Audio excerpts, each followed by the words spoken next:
सूरज ढलने को था जब इतिहासकार हम्पी के खंडहरों में पहुंचे। यह पहली बार नहीं था जब वह इस ऐतिहासिक नगरी में आए थे, लेकिन इस बार उनका इरादा गहरा था। वह हम्पी के उजड़ने के रहस्य को समझना चाहते थे।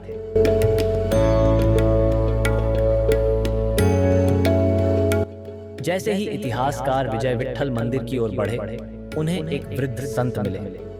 उनकी आंखों में गहरी समझ थी। उन्होंने जिज्ञासा से पूछा, बाबा, यह नगरी इतनी समृद्ध थी, फिर यह उजड़ी क्यों?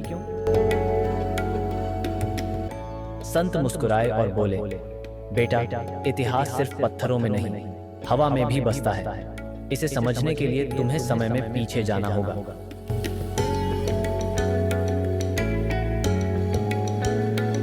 सदियों पहले हम्पी विजयनगर साम्राज्य की राजधानी थी।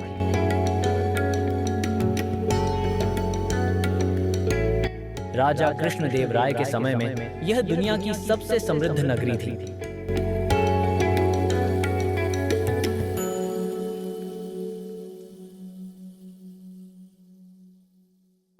यहाँ व्यापार, कला, संस्कृति और ज्ञान का संगम था। एक दिन एक सिद्ध महात्मा हम्पी आए। उन्होंने राजा से कहा, यह नगरी जितनी भव्य है उतनी ही नाजुक भी। इसका विनाश तब होगा जब लोभ, अहंकार और धोखा इस पर हावी होंगे।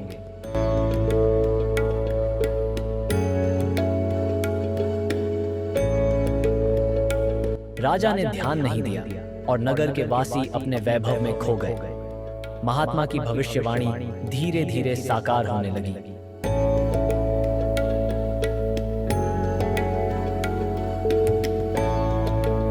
हम्पी के मंदिरों में अपार धन था, जिसकी रक्षा के लिए गुप्त सुरंगें बनाई गई थीं।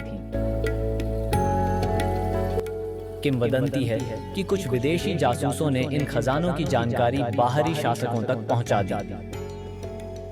1565 में तालीकोटा का युद्ध हुआ। बहमनी सुल्तानों ने हम्पी पर आक्रमण किया।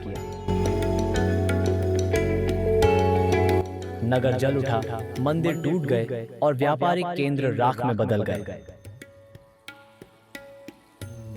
हम्पी उजड़ चुकी थी, लेकिन कुछ गुप्त खजाने और सुरंगें आज भी मौजूद हैं, जिन्हें कोई नहीं खोज पाया। स्थानीय लोग मानते हैं कि इन खजानों की रक्षा कुछ अदृश्य शक्तियां कर रही हैं।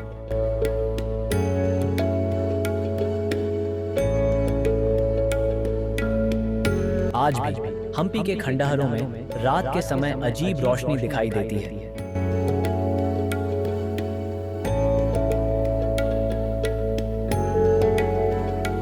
लोगों का मानना है कि यह आत्माएं अपने इतिहास की रक्षा कर रही हैं। यह नगरी सिर्फ इतिहास नहीं, बल्कि एक सीख है। हम्पी के ये वीरान खंडहर हमें आज ये संदेश दे रहे हैं कि शक्ति, बुद्धि और विनम्रता का संतुलन जरूरी है।